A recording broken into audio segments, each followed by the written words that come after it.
Bonjour, bonsoir, bien-aimés dans le Seigneur. Nous commençons la série de nos études bibliques sur le thème que nous avons annoncé sur le Facebook. Nous avons dit que nous allons réfléchir ensemble sur le problème de viol. Nous avons dit ça parce que euh, nous sommes en train de préparer aussi une petite vidéo adressé euh, donc aux conférenciers qui vont se réunir à l'hôtel du fleuve pour méditer sur le fond de réparation, euh, fond de réparation aux victimes de violences sexuelles. Voilà, donc ça c'est un thème qui nous a attiré vraiment parce que beaucoup, vous savez, le viol est un sujet qui n'est pas beaucoup parlé. On ne veut pas en parler dans les églises, on ne veut pas en parler dans les sociétés africaines. Donc, c'est un sujet parfois tabou pour beaucoup de raisons. Alors, mais il y a beaucoup d'études scientifiques, beaucoup de recherches qui ont fait état de dégâts, de ce que les viols fait à l'être humain. Et donc, nous avons dit, nous allons parler de la théologie de la restauration de la vie, la restauration, ce que nous appelons en anglais the theology of life recovery. Donc, nous voulons réfléchir ensemble. Et nous allons d'abord lire quelques récits et nous commençons par une prière biblique, prière du peuple opprimé, dans Lamentation de Jérémie, chapitre 5. Nous lisons cette prière, bien-aimés dans le Seigneur, et nous méditons et nous demandons au Saint-Esprit de nous instruire sur cette prière. Lisons ça. Je vais lire dans la Bible de Louis Gon, révisée. Donc, à la colombe, la Bible révisée, nouvelle version Louis Gon révisée. On l'appelle souvent la Bible à la colombe. Donc, c'est un texte qui est bien. C'est comme le King James révisé, voilà, la nouvelle version. Lisons ensemble au nom de notre Seigneur et Sauveur Jésus-Christ. Prière du peuple opprimé.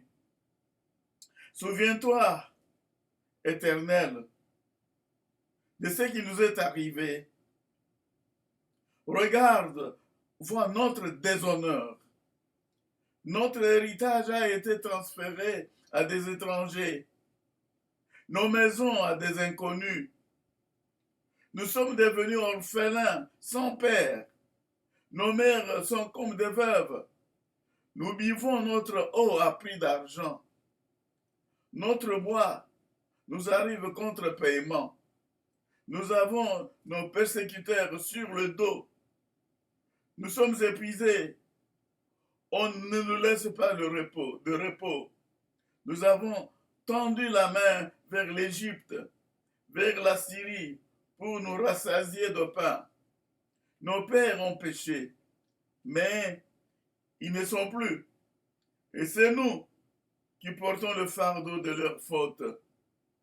Des esclaves dominent sur nous, et personne ne nous retire de leurs mains.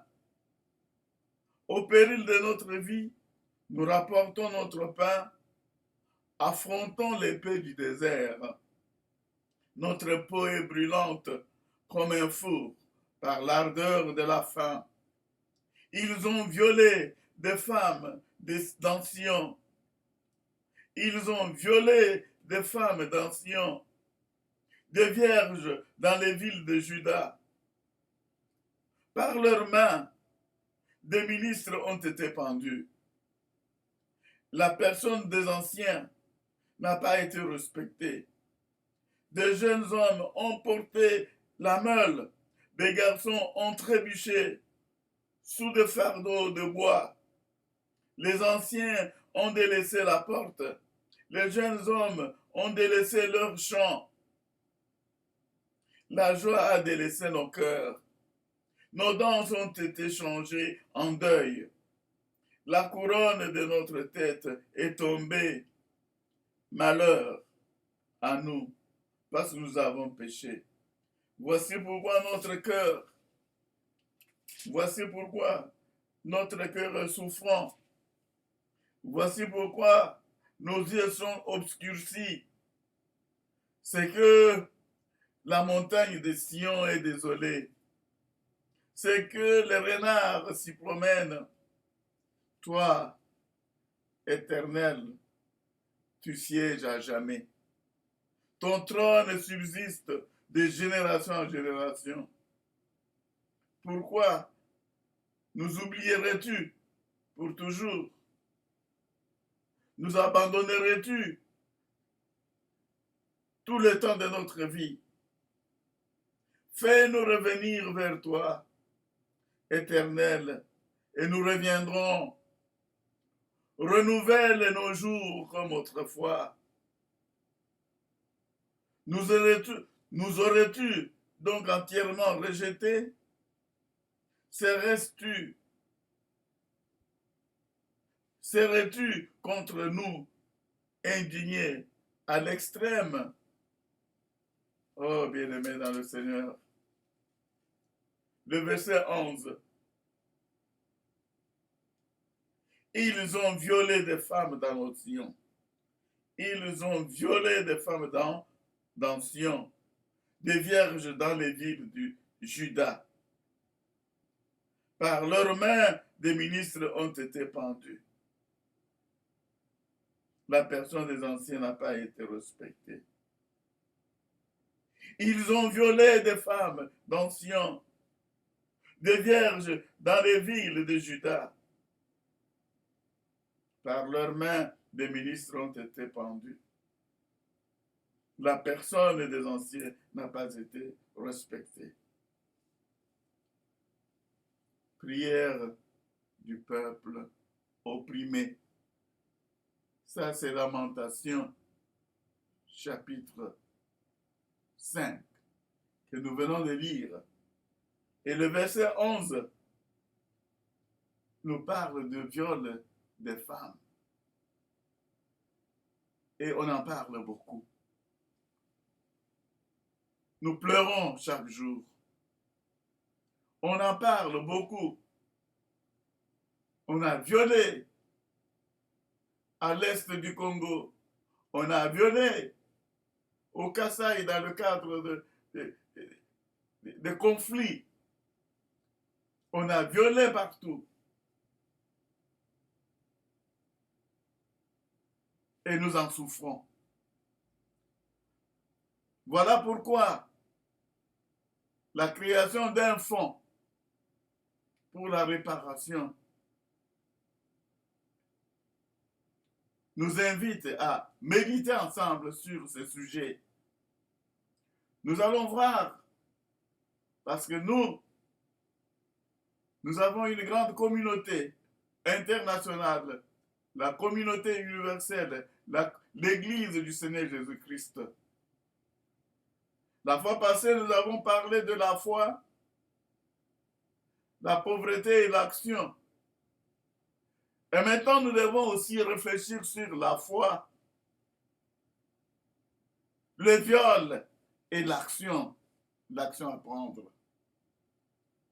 Parce que les conférenciers, d'après ce que nous avons lu sur les réseaux sociaux, ils vont réfléchir sur différentes pistes pour prendre l'action. Et nous, en tant que croyants, chrétiens, musulmans, tous ceux qui craignent Dieu, toutes les religions du monde sont contre ces phénomènes de viol. Il n'y a aucune religion du monde qui peut tolérer les viols, les violences sexuelles. Voilà pourquoi il est temps pour nous de méditer ensemble avec nos amis qui vont se réunir à Kinshasa qui vont se réunir pour méditer. Et nous faisons déjà une étude avec nos églises, avec les membres de nos églises. Parce que l'église ne doit pas rester absente de toutes ces discussions. Nous ne voulons pas que l'église reste absente de tous ces débats sur les viols. Et parce que l'église, vous savez, ce qui se passe actuellement en France et partout, nous sommes en train de déplorer la situation dans laquelle la communauté chrétienne est plongée avec le viol. Le sujet des viols est un problème qui demande de la réparation, comme on est en train de réfléchir, comment ceux qui ont perpétré, ceux qui ont commis, je voulais dire, ceux qui ont commis tous ces actes abominables. Et maintenant, on prend d'abord l'Église comme la grande Église où on a trouvé beaucoup de cas. On dit que l'Église doit réparer ça. Les viols en Afrique, parlons du cas de la République démocratique du Congo, commis dans des zones de conflit par des rebelles, par des inciviques. Et maintenant, il faut réparer. Il faut s'occuper des gens qui ont souffert de ces crimes, de ces actes abominables. Nous devons penser comment nous pouvons les aider. Il y a beaucoup de choses. Nous avons des leçons à tirer dans la parole de Dieu. Donc cette section de la Bible, donc dans Lamentation, cette section nous dit un commentaire ici, cette cinquième et dernière complainte, il s'agit de complainte, Lamentation, souligne le caractère pathétique et douloureux de la situation des Israélites restés au pays après la chute de Jérusalem et la déportation de la majeure partie de la population. Dépossédés de leurs biens et dominés par des étrangers, ils connaissent l'opprobre et l'insécurité, l'exercice de la justice, tout comme la célébration du culte de l'Éternel, ont cessé, la tristesse et le deuil ont remplacé la joie et les chants. Pourtant, nous devons en tout cas réfléchir, bien-aimés dans le Seigneur. Ce que j'aime encore ici est que pourtant, dans les derniers versets, qui peuvent servir également de conclusion à l'ensemble du recueil, l'auteur confesse la souveraineté de l'Éternel. Alléluia. Donc, dans toutes les difficultés que les gens ont eues, mais on cherche la présence de Dieu. On revient à Dieu.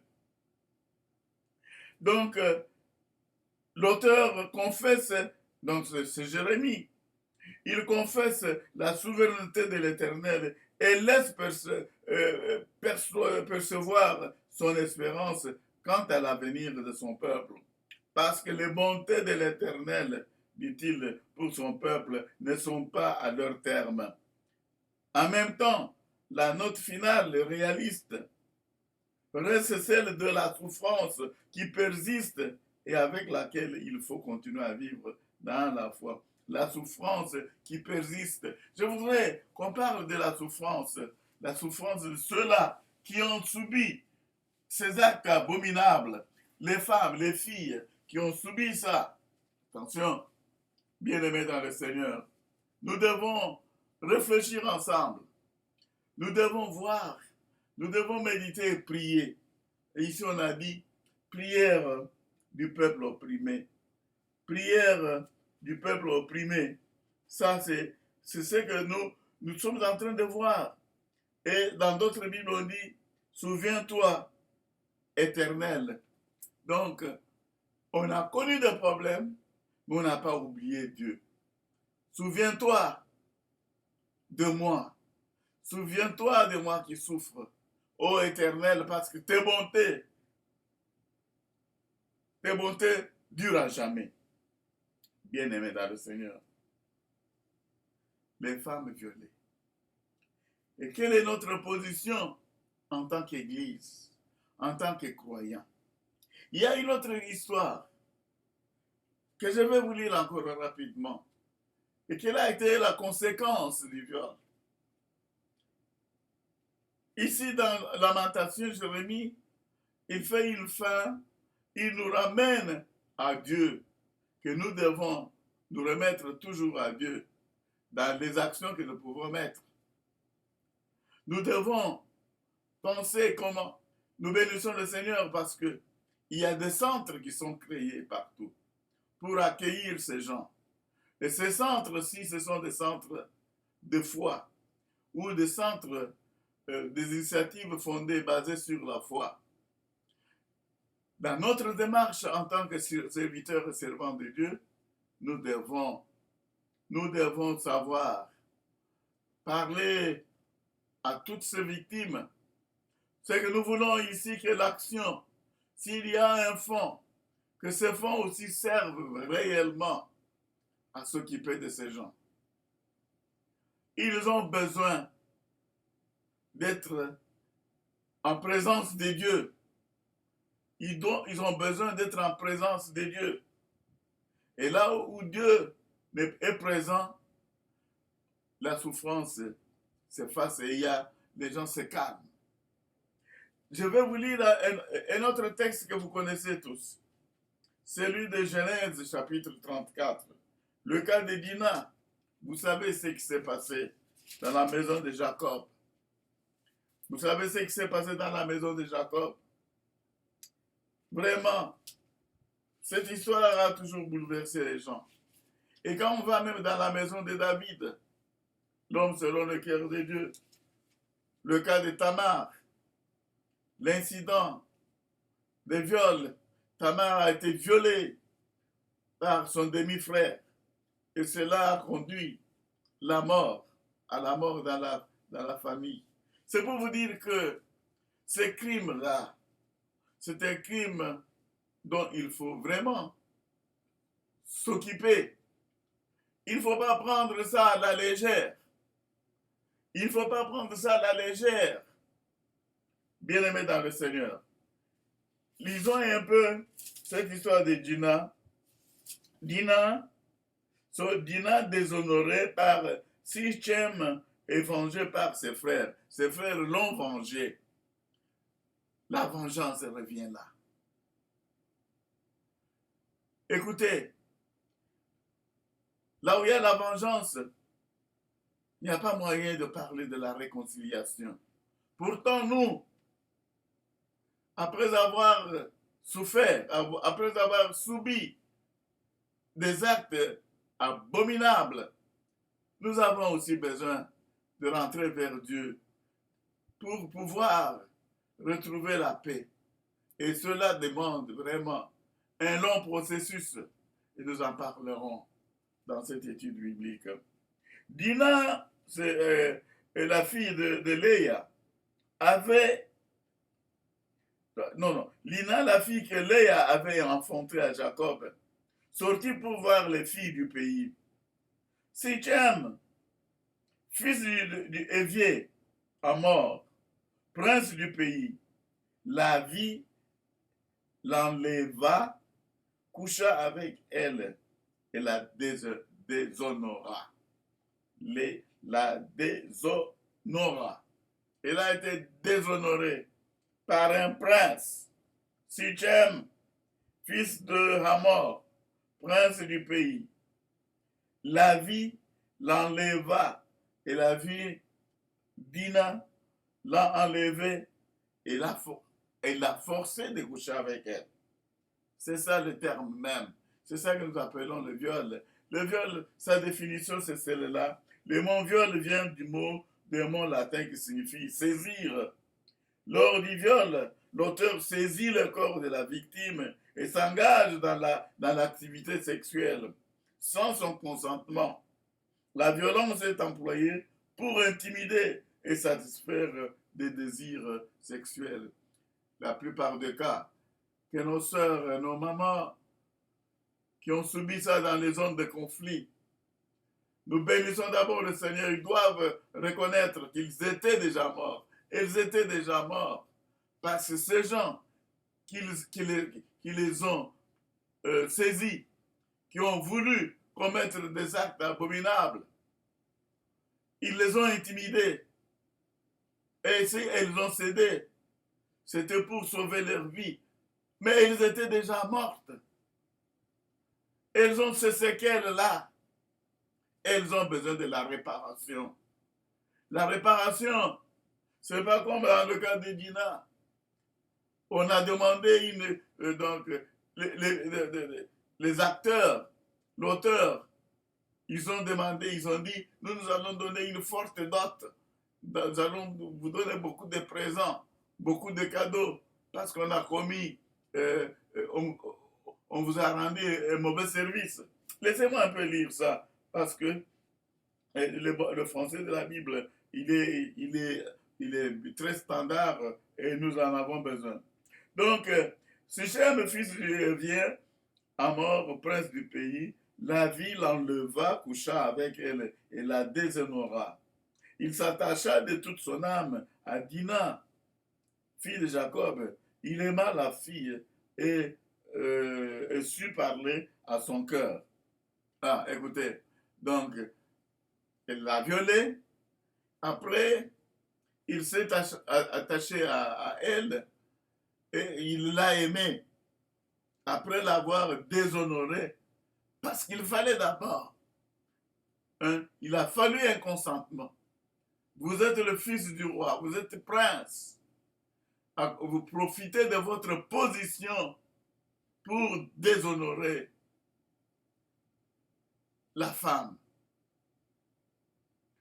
d'autrui, la fille d'autrui, parce que vous avez des biens. On a connu beaucoup de cas comme ça dans ce pays-là, où des présidents se considéraient comme des intouchables. Ils pouvaient imposer à leurs ministres de leur donner leur femme. Et il y a même des gens qui avaient donné leur femme pour avoir des postes. Écoutez ça. On a voulu chosifier la femme. On a trouvé que la femme était une propriété d'un monsieur dont qu'on pouvait utiliser d'une manière ou d'une autre. Bien-aimé dans le Seigneur, il est temps de songer à la réparation de choses pareilles.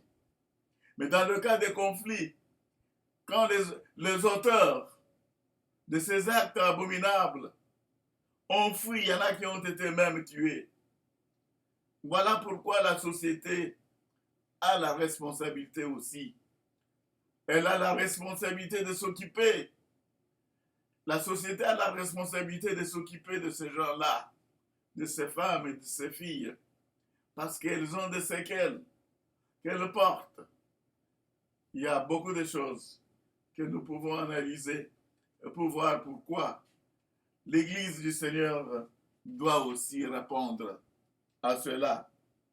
Donc, j'ai un passage ici dont les causes du viol, bon, les causes sont là-bas. Et aujourd'hui, quand nous parlons de viol dans des grandes communautés, il y en a qui accusent des femmes, de jeunes filles surtout, à cause de leur façon de s'habiller. Et ils s'habillent pour exposer leur corps. Mais cela n'est pas seulement une raison. Parce que l'habillement ne peut pas causer être l'objet des viols. Donc, le manque de respect, le respect à la dignité humaine, le respect à la femme, à cette fille-là, créée à l'image de Dieu, qui mérite honneur. Ce n'est pas parce que elle a choisi de s'habiller de telle manière que vous pouvez dire que ça vous donne une raison pour la saisir et la violer sans son consentement. Pourquoi ne pas lui parler?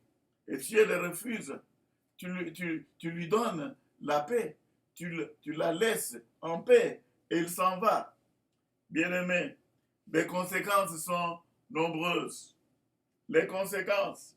Je vais vous lire un peu ce que nous avons dans notre manuel d'éthique. Quelles sont les conséquences du viol? Le viol est une violation du corps. Une violation. Le viol est une violation du corps, de la dignité et de l'autodétermination de la victime. J'approuve cela. Et il a des conséquences graves sur le plan physique, sur le plan psychologique et sur le plan social. Sur le plan physique, le viol cause un traumatisme au corps de la victime et peut lui transmettre des maladies sexuellement transmissibles.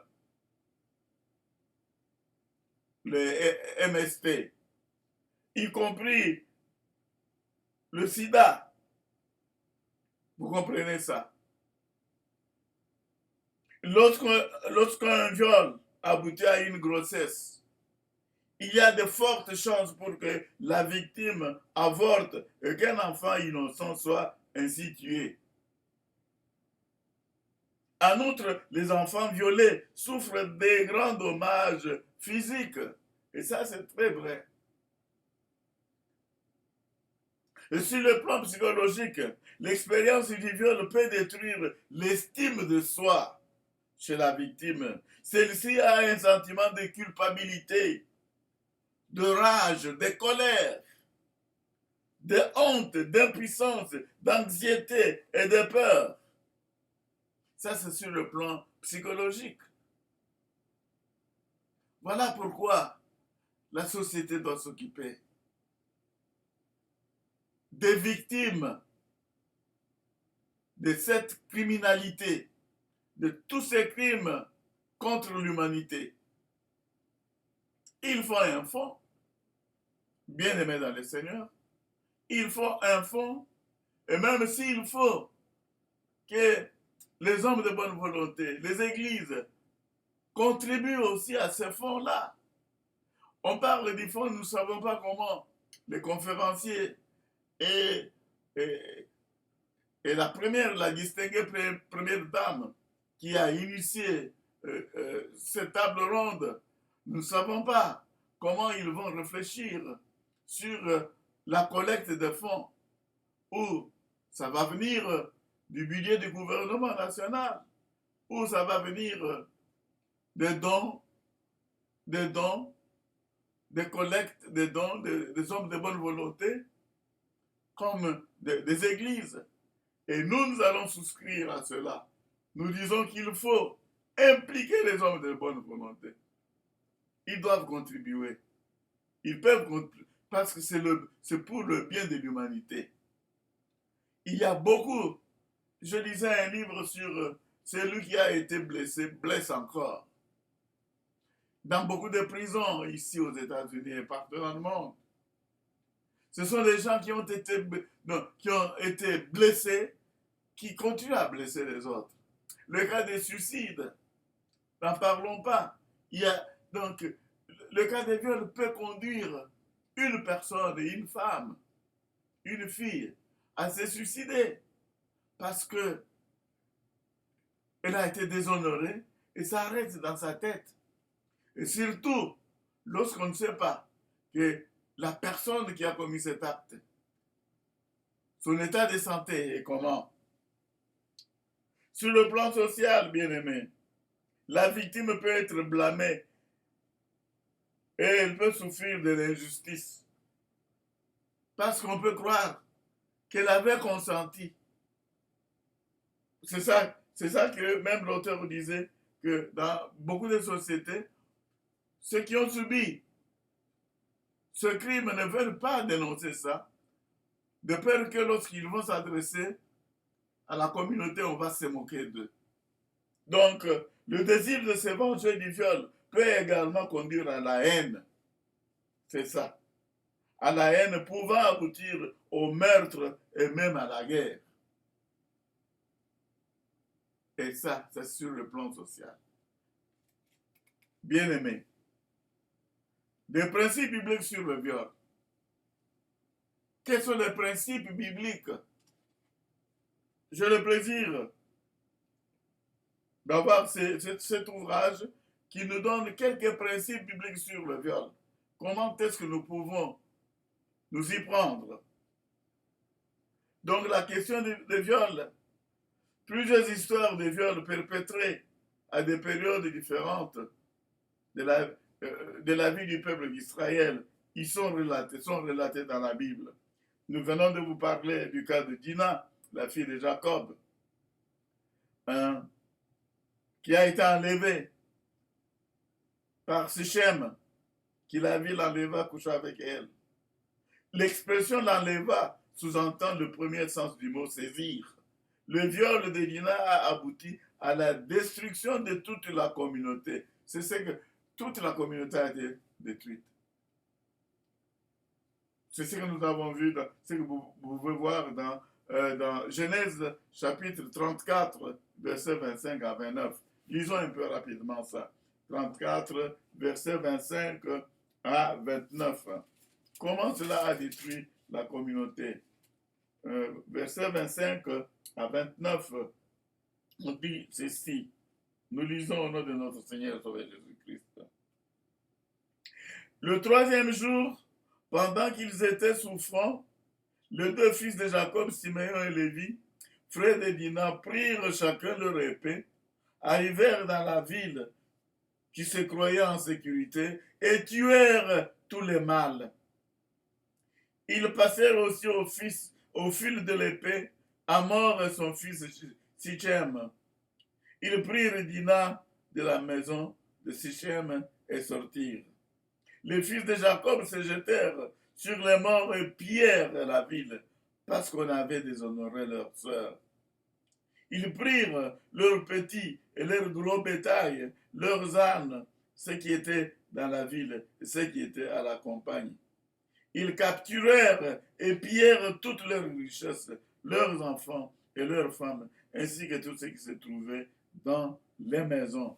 Écoutez l'histoire qui s'est finie, qui se termine. Donc, si vous relisez, vous remontez un peu, vous allez comprendre que les enfants, les frères de Dina, ils n'avaient pas aimé, malgré qu'on leur avait proposé des cadeaux, une grande dot, beaucoup de présents, beaucoup de cadeaux, comme en guise de réparation, mais ils n'avaient pas accepté ça.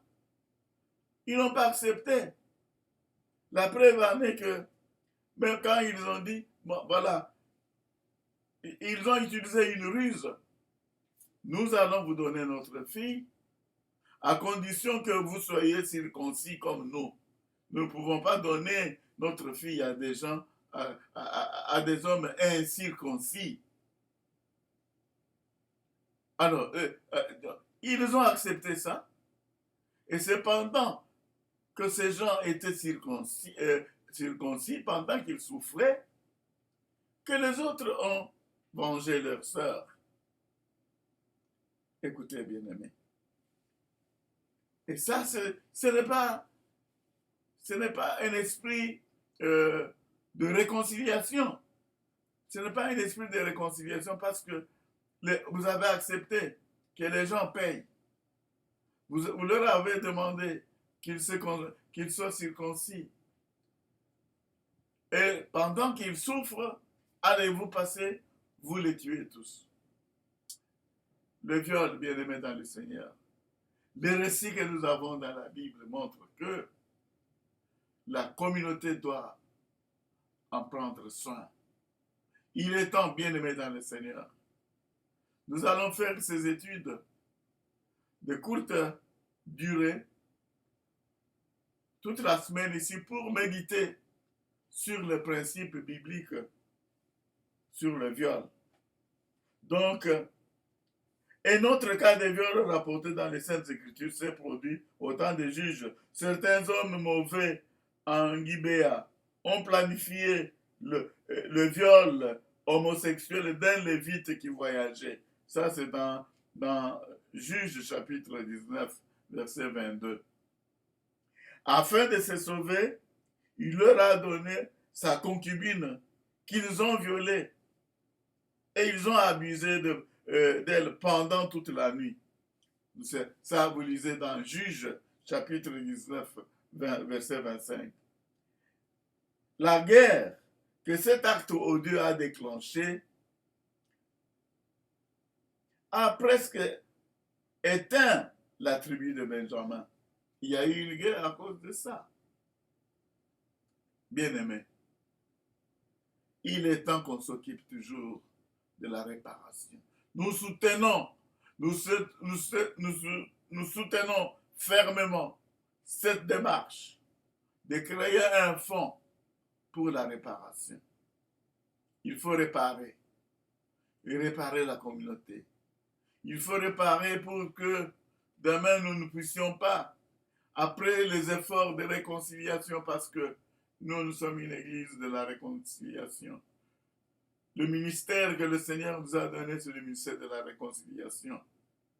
Lorsque nous voulons que les hommes se réconcilient entre eux, il faut réellement, il faut réussir avec le pardon. Il faut que les gens se réconcilient réellement pour éviter la vengeance. Oui, bien-aimés dans le Seigneur, nous allons continuer demain avec d'autres cas que nous allons étudier. Le cas de Tamar. Et ça, c'est le cas que tous les hommes de Dieu connaissent. Tous les chrétiens connaissent cette histoire dans 2 Samuel chapitre 13, versets 19 à 20. Ce qui a conduit à la mort de Absalom, qui a voulu venger Tamar en tuant son frère Amnon, ou Amnon. Absalom a tué son demi-frère pour venger sa sœur. Vous comprenez ça? Cette histoire que nous trouvons dans la Bible nous donne de la matière à réfléchir sur l'importance de la réparation. L'importance de la réparation. Nous en parlerons, bien-aimés dans le Seigneur, encore une fois demain. Nous en parlerons encore demain. Et dans l'entretemps, nous allons voir dans quelle mesure notre texte ou une petite vidéo, une communication spéciale que nous pouvons adresser aux conférenciers. Nous sommes en train de nous préparer. Que le Seigneur vous bénisse, chers étudiants, chers pasteurs de l'Université théologique internationale des droits de l'homme et du développement. Nous avons un nouveau thème de réflexion, la foi, le viol ou les violences sexuelles et l'action. Quelle action devons-nous prendre? Quelle action devons-nous prendre, bien-aimés dans le Seigneur? Nous allons essayer de répondre à beaucoup de questions.